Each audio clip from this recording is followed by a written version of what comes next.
installing and setting up a DNS server so that we can do name resolution for our network. Okay, so of course to set up DNS, the first thing that we have to do is we have to add the DNS role. So we go back to add roles and features to bring up the wizard.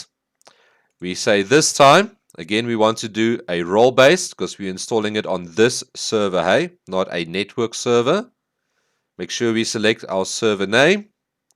And this time we're just going to put a tick mark in DNS. It tells us that you also need all these other little things as well for DNS to work. Yes, we are aware of that. So we say add all those features. We say next. We can say next. We can say next. We don't have to worry about any of these other things. Yeah, we might tell it to restart automatically. I always do that because it takes less work off me. And we say install. So now it's going to install the DNS role. Again, like I said earlier on, we can actually close this. And it will continue installing in the background. And we can go to the little flag to see the process or the progress, of the installation. And you can see that, wow, it has succeeded. We've installed DNS.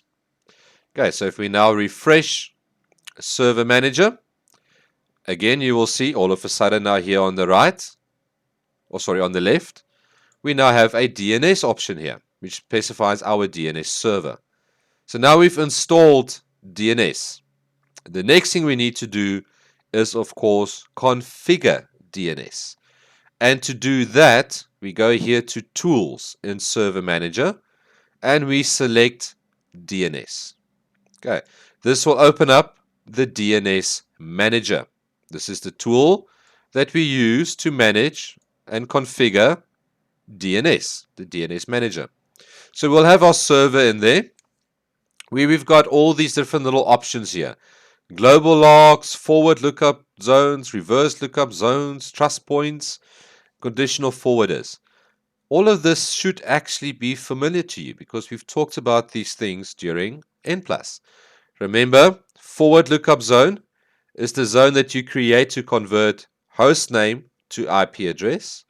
Reverse lookup zone allows you to create IP to host names, the reverse.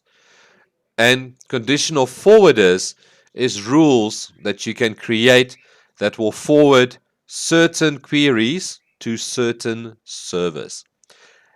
Doing this is high-level DNS. We're mainly going to just look at creating a zone. So we'll go to forward lookup zone, and you'll see we've got two zones. The MSDS Android.test zone and an Android.test zone. We never play around with the top zone. Okay, that is not needed. We go to what our domain is called, in our case, Android.test.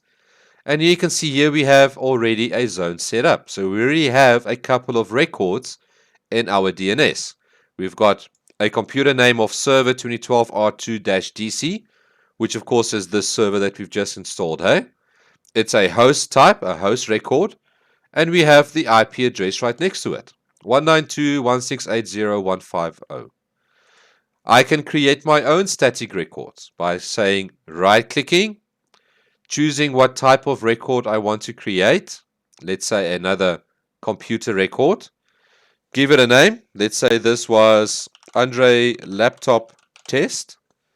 And what IP address was assigned to that laptop. Let's say it was that IP address.